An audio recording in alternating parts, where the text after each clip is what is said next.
Greetings, beloveds, with about 1 minute to go before the end of the session, which was an options expiration week on a Friday. This is for weekend market analysis for June 17th and 18th and 19th, because we have a long holiday of 2023. Let's take a look at markets here. We can see we're inching lower as we go to the end of the week, end of the session. But net, this has been a good week for the market as we've had a nice run, and we've seen the NASDAQ and I believe the S&P 500 are both gone.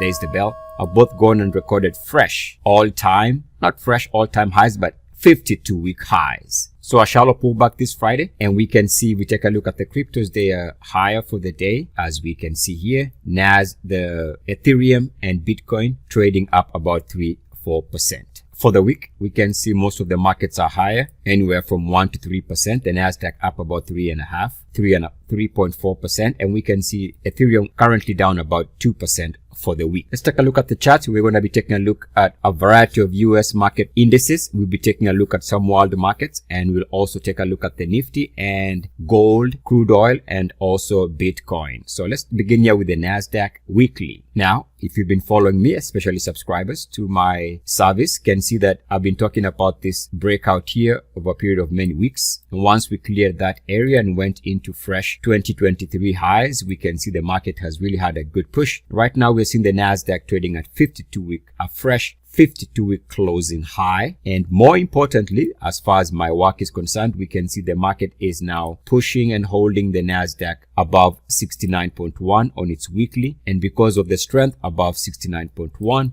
we give the market the benefit of the doubt for increased prices to the upside. The NASDAQ daily, same thing. We can see the daily did close with the RSI again above 69.1, and if you know how to use this number, anything above 69.1 is an explanation as to why the market has gone into this up climb, because of the strength of holding above 69.1. In the short term, if you're looking for a major sell signal at some point, well, you'd have to insist that the market breaks this RSI lows. So you can see that it's going to take some time and some effort for the market to eventually pull back significantly in the future when it breaks below this line. If it does break below this line, because it could also come back to this line and find support and begin another leg up after a pullback. So what I'm saying is it's going to take some energy to bring this market significantly lower. And even from a generic understanding of markets, we can see that if we take this extension of the moving averages, which could be magnets for the market, even pullbacks to these moving averages still means we are in an upward market that is net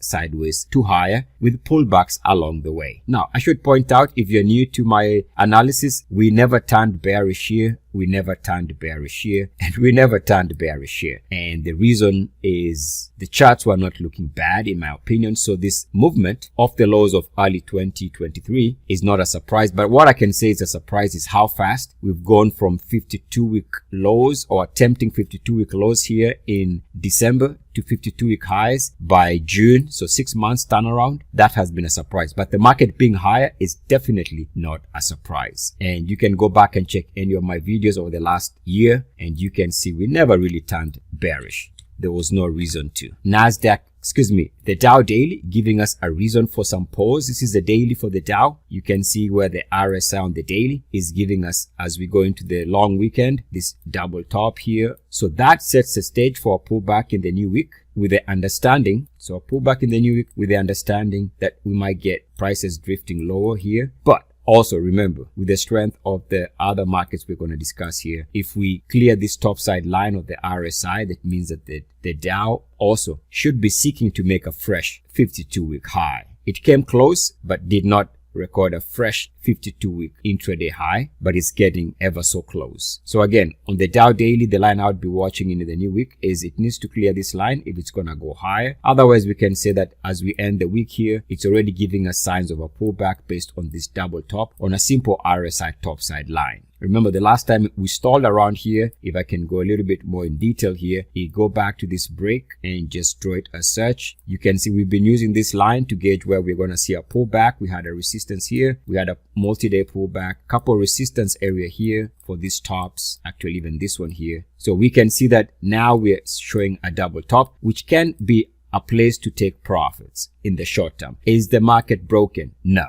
S&P 500 also cleared that resistance area that we've been tracking all year. It's this area here on the RSI. And of course, if and when you clear this, you know that you're going to go higher.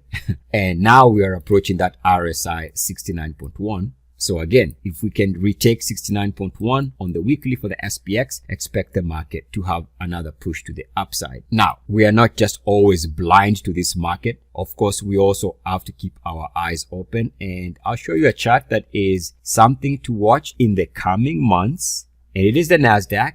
And I want to bring this up because we are not just blindly following the market. We are looking for cues as to what to anticipate here. This is the NASDAQ monthly. I want to draw a simple line right there. Now, I can either draw it this way. Now, this line is connecting the lows of 09, lows of late 2018, lows of early 2020. You'll notice we broke through this area here in 2022, and we are coming to back test the line. So month to month, it's an area to watch, because should we observe a movement of the market in this sense as rejection here, that would be, in my opinion, a reason to suspect that the next major trend for the market is lower, and possibly even set the stage for a meaningful aggressive bear market if that becomes resistance. That's one way of looking at it. The other way of looking at it in the long picture scale, remember, as we go into the weeks ahead, this is something we're going to have to consider. It's this break line here, and based on my uniformity concept, again, you can see we're back to test this line, which was this break of 2022, which is now the current all-time highs for the NASDAQ. If this turns into rejection, anticipate a market here that is going to go into a bearish phase, maybe even seeing major highs at this time.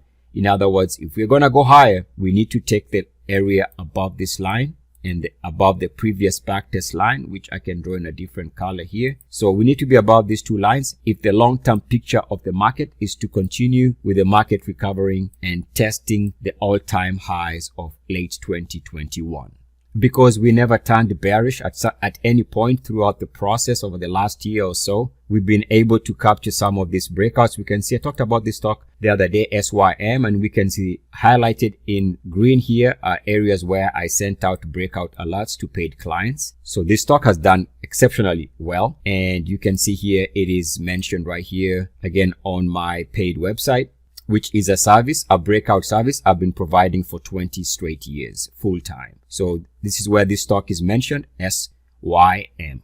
It's been one of the leaders for 2023. Have you been missing out on such moves because you've been bearish? Or worse, have you been missing such moves because you've been trading intraday or day trading? Well, why? Another breakout that has been moving well is STVN. We can see here it cleared this all-time monthly closing high. So I sent out an alert to paid subscribers again about 2 months ago. This month it's already up about 21%. And again, you can see the stock is mentioned here. Breakout was in April 24th of 2023. Now, even though I've been giving breakout alerts for 20 years, it doesn't mean that all breakouts are going to work. Take a look at this example here where I had sent out a breakout alert in January, and you can see how it failed. Now, of course, if a breakout fails, we know we should get out because that means it has lost momentum. But also keep in mind, just because it fails once, it doesn't mean it cannot work in the future. So when it came back and was breaking out early this month, the first couple days of June, I sent out another breakout alert right here. And you can see the stock is now moving higher. For the month already, it is up more than 34%. Stock is mentioned here. We can see the two breakouts. One of them was the one that failed in early in the year, and this one here in June that has been successful, up about 34% so far this month. Now here's one that has been a great performer. We can see two breakouts this year, one in January and one in February. The one in January did not perform immediately, but the one in February is the one that really ignited this breakout. And that breakout was at about 90. If you're looking here, you can see the stock has gone as high as 270. So we can see your investment would have tripled in value, all from playing the breakout game. And so those were the two breakout alerts that were sent to paid subscribers that meet the minimum requirements. Not to be left behind, the emerging market ETF, the EEM, is seeking a breakout above January's monthly closing high at about, let's call it 41-ish. So of course, if you're bullish, you'd want it to clear this area and move higher. Now, if you're bearish, then you'd want to see evidence of a failed monthly breakout attempt. Now, one thing I should point out here is, just from a learning example, take a look at this long-term picture, and if you understand how to use my uniformity concept, I want to show you how this was well telegraphed. And if you've been following my analysis week to week, I talked about this couple months ago. Why? Because if we take this area here in 1998 and draw a line as such, every single time, based on my uniformity concept, which is why I call it uniformity, get it? Uniformity, uniform action. Uniform action support, these were the major lows in late 2001. Double bottom support, major lows, which are messy lows, but there's a lows of late 08, early 09. Double bottom lows here for the lows here in late 15, early 2016. We tagged it here, kissed it slightly in 2020 before we had this recovery, and we went below it, back above it with uniform action, which meant this was a major low, anticipate sideways to higher market. And just by understanding that, we placed ourselves with the anticipation that markets would recover, and they have recovered, as we see in the NASDAQ and SPX at 52-week highs. The Canadian market is higher for the month so far, about 2%, which is consistent with this simple RSI lows line that it is holding. As long as it is holding this line and holding RSI 50, we give it the benefit of the doubt in the coming months to be sideways to higher. The NIFTY also is looking like it wants to break out above the previous 2022 monthly closing, all-time monthly closing high at 18,758. So if it can stay above this level, it is getting closer. Actually, it is above this level, so it's breaking out essentially. So as long as the NIFTY is above this number, you want to give it the benefit of the doubt. Keep in mind, for many months, I've been talking about this area here, and I've been suggesting that as long as we are above this line, based on my uniformity principle, again, you can find free information on my channel. I go into details, lots of videos, if not hundreds of videos discussing the uniformity concept. But you can see here, we found support. So this was going to be an area of support, and markets probably going higher. We've gone higher over the last couple of months. Now we need to stay above this if the market is going to stay bullish. Otherwise, if you're looking for the market to be bearish, then obviously you'd want to see this fail. A failed breakout is always going to spook institutions, and which is going to lead to some selling, and it's going to push things lower. So above this number, we give the NIFTY the benefit of the doubt for higher prices. And of course, if the breakout fails, then be on the lookout for possibility of a reversal situation. GLD, gold. Now, I don't want to keep repeating myself, but I guess I have to. Remember when somebody kept telling you they did not like the gold breakout? Well, we are still within that construct. Remember, it's a monthly chart. It's going to take many weeks to play out. But I suspect that as long as we are trading below, I believe, was the monthly closing high from July 2020, 185.43. As long as we're below this number, then the breakout, even from a price perspective, has failed. And more importantly, the RSI work was showing you over the last couple months is still showing resistance. So gold, in my opinion, not in favor. And if we take a look at the daily for GLD, we can say there's a wedging situation with some decision to be made very soon. We got this declining line here, some supportive line there. So this wedge is going to resolve, either resolving lower or it's going to resolve to the upside. And sometimes they fake you in one direction before taking the next. So yeah, markets are complex, but yeah, that's part of the game. And then we also have the RSI showing us this wedging situation where we could be looking to take this out or maybe set the stage for a break of this area. So I would say GLD is stuck in a sideways market, but net, if you're looking for guidance, as long as it is below a declining 50-day moving average, then the direction, in my opinion, is still a little bit favoring the downside. If we take a look at UUP, which tracks the dollar, and on the daily here, just want to show you, to be consistent with my analysis on GLD, we got this bottom side support, previous top side breakout line, and I draw it this way because we can see we went above this somewhere here, which is this entry from a swing trade perspective. We're coming back and we are testing the two lines, and we seem to be holding. It is also an area where we have the 50-day and the 200-day moving averages. So I would say the dollar, yes, has pulled back, but is not in a bad state. And I think the chart looks constructive in my opinion. So I would give, in my opinion right now, I would give the dollar the benefit of the doubt unless it breaks this RSI lows line in the short term. A break of this RSI lows line would suggest that the next meaningful direction is lower for the dollar, higher for GLD. Taking a look at crude oil, and this is the USO weekly chart. I've been proposing this chart over a period of many months, and we still continue to see that this chart is telling us and giving us evidence that the downside is limited or capped, and that crude oil is looking in the short term, as long as this line doesn't break, look like crude oil is giving us a message that we are sideways here to eventually higher. And of course, this could change very simply by a big drop that would break the support that the 5-year weekly is giving us. So a break of this line would mean anticipate lower prices, but the line is offering support, so we have to conclude the market wants to push this to be sideways or higher. This is consistent with my analysis on the XLE, and here we can see what I've been talking about for many months is this line here, and I'm just going to extend it like that.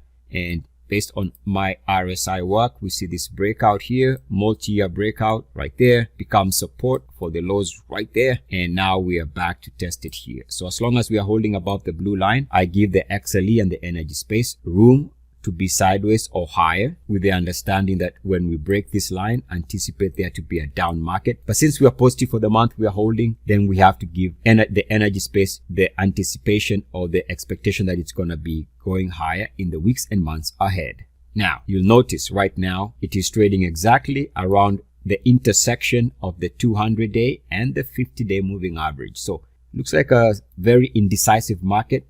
This is looking like it's going to be sideways to lower on the daily until we clear this top side line. It's a simple line that gave us resistance at the beginning of this month here. So if you are anticipating or you want to play this to the upside, I would want to wait to see this clear this top side line for evidence that it wants to go higher. Now, another way of looking at this is very simple. Is look, we are trading where we have the 200-day and the 50-day moving average. So just draw a line towards the top of this range, understanding that if we break this range to the upside, that's good for a bullish uptrend. And if we end up breaking below this area here, the lows for the month or the last couple of weeks, a break of this range to the downside would suggest that the next meaningful direction is lower. BTC, simple line that I've been proposing, is still in play. I'll draw it as such. This line led to the recent rally in the cryptos based on this. Once it cleared that area here, we had a spike there, but that spike has kind of fizzled, but we are back testing it here. So as long as that line is holding, I'm giving the cryptos the benefit of the doubt for recovery and stability around here and